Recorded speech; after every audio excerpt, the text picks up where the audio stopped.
வணக்கம் நண்பர்களே. இன்றைக்கி நம்ம பார்க்க போகிற வீடியோ என்னென்னு பார்த்தீங்கன்னாக்கா, ராஜநிலையின் கேள்வி பதில்கள். மக்கள்லாம் கேள்விகள் அதிகமாக கேட்டுக்கிட்டே தான் இருக்கிறாங்க. அதை பற்றி தான் இன்றைக்கி ஒரு வீடியோவை போட்டலான்னு அந்த பதிவை இன்றைக்கி பார்க்கலாம். முதல் நம்ம சேனலில் சப்ஸ்கிரைப் பண்ணாதவங்க சப்ஸ்கிரைப் பண்ணிக்கி பக்கத்தில் இருக்க பெல் பட்டனை கிளிக் பண்ணிக்கங்க. அப்போ தான் நாங்கள் போடுற ஒவ்வொரு வீடியோக்களும் உங்களுக்கு வந்து சேரும். இப்போ கேள்விகள் மக்கள் கேட்ட கேள்விகள் என்ன கேட்குறாங்க அப்படின்னு பார்த்தீங்கன்னாக்கா, சார் வாஸ்து பார்த்து கட்டினாலும் வீட்டில் பிரச்சனைகள் குறைய மாட்டேங்குது சார், இதுக்கு என்ன சார் பண்ணுறது அப்படின்னு கேட்குறாங்க. முதல்ல நம்ம வீட்டில் வாஸ்து அப்படின்ற ஒரு விஷயம் எல்லாருமே இன்றைக்கி கட்டுற வீடு எல்லாருமே வாஸ்து பார்த்து தான் கட்டுறாங்க. ஆனால் நிலை அளவுகளை அவங்க கண்டுக்கிறதே இல்லை. அதனால தான் அங்கே பிரச்சனைகள் இருந்து கொண்டே இருக்கிறது. இந்த நிலை அளவுகள் அப்படின்னு பார்க்கும்போது ராஜநிலை, முன்னாடி தலை வாசலில் வைக்கக்கூடிய அந்த ராஜநிலை அதுதான் நம்மளுக்கு மெயின். இன்றைக்கி வைக்கக்கூடிய, அதாவது இன்றைக்கி வீடு கட்டுறாங்க, வீடு கட்டி வைக்கக்கூடிய அந்த தலை வாசலே இந்த டைல்ஸ் ஓட்டுறதுனால அவங்க அந்த முன்னாடி இதுக்கே கட்ட வைக்கிறது இல்லை. கேட்டால் ஃபேஷன் அப்படின்றாங்க. அதெல்லாம் மிகப்பெரிய ஒரு தவறு. அப்போ முன்னாடி மட்டும்தானா அப்படின்னு பார்த்தீங்கன்னாக்கும், பெட்ரூம்லேயும் அதே தான். பெட்ரூம்லேயும் கீழே நம்ம கட்ட வைக்கிறதே இல்லை. அதனால தான் வீட்டில் பெட்ரூமில் நடக்கிற விஷயங்கள் அனைத்தும் வெளியே வந்துடுது. அப்போ தலைவாசலில் அந்த கட்டை வைக்கலை அப்படின்னாக்கும் குடும்ப விஷயங்கள் அனைத்தும் வெளியே போயிடும். அந்த காலத்தில் உங்களுக்கு எல்லா வீட்லேயுமே பெட்ரூமாக இருக்கட்டும், தலைவாசலாக இருக்கட்டும், எல்லா இடத்துலையுமே நீங்கள் அந்த படி அப்படின்ற ஒரு விஷயம் அங்கே ஆட் ஆகிருக்கும். எவ்வளோ பெரிய வீடாக இருந்தாலும் சரி. அப்போ அதை தாண்டி தான் நம்ம வீட்டுக்குள்ளே போவோம். அப்போ அந்த மாதிரியான விஷயங்களை நம்ம சரியாக இருக்கான்னு பார்க்கணும். அதையும் பார்த்து விட்டு அடுத்து நம்ம ராஜநிலை அளவுகளையும் நம்ம பார்க்கணும். எல்லா வீட்டில் எல்லா நிலையுமே நம்ம அளவு பார்க்கணும். அளவு பார்த்து அதுக்கப்புறம்தான் வீட்டில் என்ன பிரச்சனைகள் இருக்குது அப்படின்ற விஷயம் தெளிவாக நம்ம எடுத்துடலாம். அடுத்ததாக, அடிப்படையில் எதை மாற்றினால் மாறும் சார், வாழ்க்கை மாறும் அப்படின்னு கேட்குறாங்க. அதாவது நம்ம எதை அதிகமாக யூஸ் பண்ணுறோமோ அதையெல்லாம் மாற்றணும் சார். நம்ம ஃபோன் நம்பரை அதிகமாக யூஸ் பண்ணுவோம். அடுத்ததாக வண்டி நம்பரை நம்ம வண்டியை அதிகமாக யூஸ் பண்ணுவோம். ஒவ்வொருத்தவங்க கையெழுத்து போடுறத கொஞ்சம் அதிகமாக யூஸ் பண்ணுவாங்க. அப்போ எதை நம்ம அதிகமாக யூஸ் பண்ணுறோமோ அதையெல்லாம் நம்ம மாற்றினா நம்ம வாழ்க்கை மாறும்.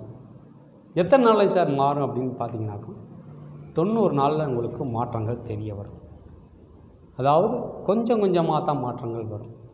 நம்ம இந்த விஷயங்கள் அனைத்துமே மாயாஜாலம், மந்திரஜாலமெல்லாம் கிடையாது. இது இயற்கை சக்தி வாய்ந்த எண்களை நாங்கள் எடுத்து கொடுத்து அதில் உங்களுக்கு கொஞ்சம் கொஞ்சமாக தான். இது சித்த வைத்தியம் மாதிரி. நீங்கள் போய் இதில் ஆஸ்பத்திரியில் போய் ஒரு ஊசியை போட்டாக்கும் உடனே நின்றுடும் அப்படின்ற மாதிரியெல்லாம் இது நிற்காது. இது கொஞ்சம் கொஞ்சமாகத்தான் உங்களுக்கு வேலை செய்யும். வேலை செய்தாலும் உங்களுக்கு தெளிவாக இருக்கும். சரிங்களா? அடுத்ததாக, சார் நம்பர் ஒன்று வாங்கணும் சார். அதாவது வண்டி நம்பர் இப்போ தான் வாங்கினோம். வாங்கி 1 மாதம்தான் ஆகுது. ஆனால் இன்னும் சரியில்லைங்க சார். நீங்கள் சொல்கிறத பார்த்தாக்கும் கூட்டு எண் 23 வருதுங்க சார். இதுக்கு என்ன சார் செய்கிறது? வண்டி எடுத்து 1 மாதம் சார் ஆகுது அப்படின்றாங்க.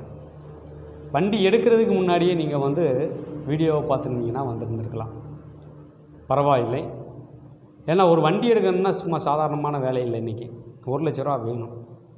அப்போ 1 லட்ச ரூபா கொடுத்து வாங்குகிற வண்டியை நம்ம நம்பர்களை கொஞ்சம் நல்ல நம்பர்களாக நம்ம காசு கொடுத்து எடுத்துட்டா அது நம்மளுக்கு சரிவை கொடுக்காது, ஒரு வளர்ச்சியை கொடுக்கும். சரிங்களா? அப்போ அந்த எண் வைத்திருக்கிறவங்களுக்கு என்ன சார் பண்ணுறது அப்படின்னு கேட்குறாரு. அந்த மாதிரி வைத்திருக்கவங்க நாங்கள் சில தாந்திரீக முறையில் சில எந்திர தகடுகளை நாங்கள் வந்து ரெடி செஞ்சு நாங்கள் வந்து கொடுத்துட்ருக்குறோம்.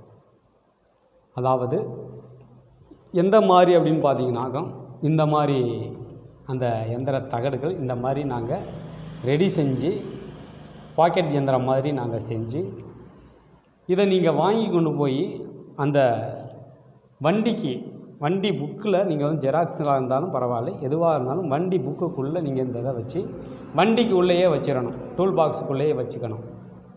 நீங்கள் பாட்டுக்கு வண்டி வாங்கி கொண்டு போய் வீட்டுக்குள்ளே வச்சுக்கக்கூடாது.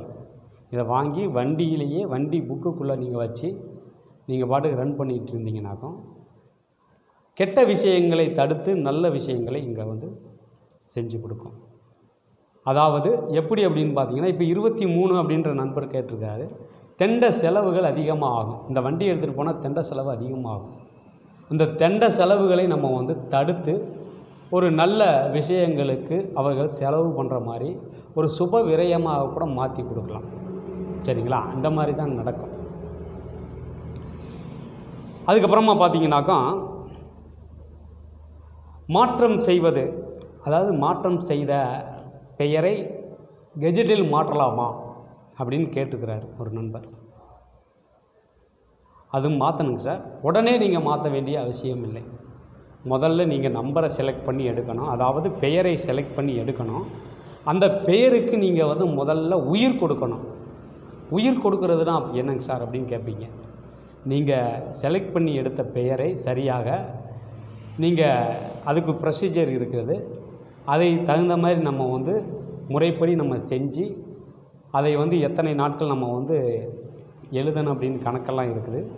அந்த கணக்கு பிரகாரம் நம்ம எழுதி முடித்து அதுக்கப்புறம் நீங்கள் அதை யூஸ் பண்ண உங்களுக்கு மாற்றங்கள் தெரியும்.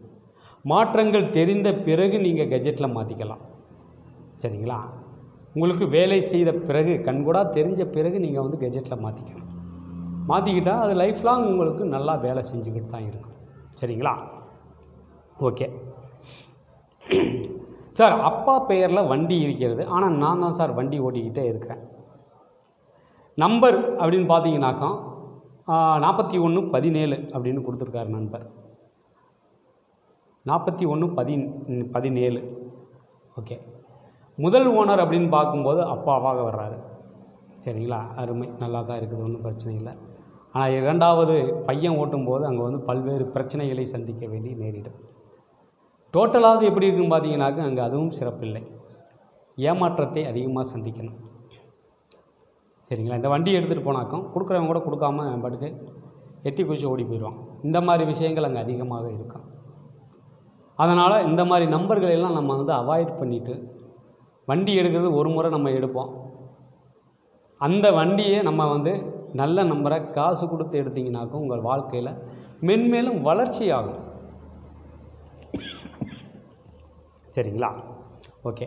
அடுத்ததாக ஒரு 4 நம்பர்களுக்கு இல்லை ஃபோன் நம்பர்களுக்கு பலன் கேட்டுக்கிறாங்க. இருந்தாலும் ஒரு 4 நம்பருக்கு மட்டும் நம்ம வந்து பலன் சொல்லிடலாம். ஃபோன் நம்பர் அப்படின்னு பார்க்கும்போது 94 89 20 72 43, டோட்டல் 48 வருது. 94 அப்படின்னாக்கி இவர் பிறந்த இடத்தை விட்டு வெளியே தான் இருக்கணும். அதுக்கப்புறமா பார்த்தீங்கன்னாக்கி 89 குடும்பம் பரவாயில்ல, நல்லா தான் இருக்குது. தொழில் அப்படின்னு பார்க்கும்போது அதுவும் பரவாயில்லாமல் போயிட்டுருக்கு. சொத்து அப்படின்னு பார்க்கும்போது 72, அதுவும் ஏதோ ஓரளவுக்கு நன்றாகத்தான் இருக்கும். 43 குழந்தைகள் மூலம் பிரச்சனைகளை சந்தித்து கொண்டே இருக்கணும். அடிக்கடி குழந்தைகளுக்காக போக வர இந்த மாதிரி பிரச்சனைகள் அங்கே அதிகமாக போயிட்டுருக்கோம். சரிங்களா? அடுத்ததாக அது 90 47 83 44 72, அதுவும் டோட்டல் 48 தான் வருது. 90 அப்படின்னாலே ஒரு கோபம் அதிகமாக இருக்கும், வேகத்தையும் அதிகமாக காட்டுவார். வாழ்க்கையில் ஜெயிக்கணுமென்ற வேகத்தை அதிகமாக காட்டுவார். அடுத்ததாக குடும்பம் அப்படின்னு பார்க்கும்போது சுற்றிக்கிட்டே இருக்க வேண்டியவர். வாடகை வீட்டிலேருந்து அந்த வீட்டுக்கு இப்படியே குடும்பத்தை தூக்கிட்டு ஊரெல்லாம் சுற்றிக்கிட்டு இருக்க வேண்டிய ஒரு சூழ்நிலையை உருவாக்கும். தொழில் அப்படின்றது அங்கே வந்து சிறப்பாக இல்லை, ஒரு மந்தமான ஒரு சூழ்நிலையாக தான் இருக்கும். எதாவது மாறினா போயிட்டுருக்கு, வாங்கணும், சாப்பிட்றோம், போகிறோம், வர்றோம், இப்படி தான் போயிட்டுருக்குது. சொத்து அப்படின்னு பார்க்கும்போது இருந்தும் அதை வந்து நம்ம வந்து யூஸ் பண்ண முடியாமல் போயிட்டுருக்கோம். அவங்களுக்கு பூர்வீக சொத்துக்கள் இருக்கும், இருந்தாலும் நம்ம வந்து அதை யூஸ் பண்ண முடியாமல் பல வில்லங்கங்கள் அங்கே போயிட்டுருக்கோம். இது மாதிரி தான் ஒரு வண்டியே எடுத்து வச்சுருப்பாரு, ஆனால் அவரால் ஓட்ட முடியாது. இந்த மாதிரி விஷயங்கள் அடுத்தவன் யூஸ் பண்ணிட்டு போயிட்டு இருப்பான். இந்த மாதிரி விஷயங்கள்லாம் அதிகமாக நடந்துக்கிட்டு இருக்குது. சரிங்களா? அது அப்புறம் 72 அப்படின்னு பார்த்தீங்கன்னா குழந்தைகள் ஏதோ ஓரளவுக்கு ஓடிட்டுருக்கோம், நல்லாயிருக்கும். இது எதனாலையெல்லாம் இவருக்கு பிரச்சனைகள் வரும் அப்படின்னாக்கும், சொத்து மூலம் பிரச்சனைகள், தொழில் மூலம் பிரச்சனைகள், அடுத்து இவர் குடும்பத்தின் மூலம் பிரச்சனைகளை அனுபவித்து கொண்டே இருக்க வேண்டிய சூழ்நிலையை உருவாக்கும். சரிங்களா?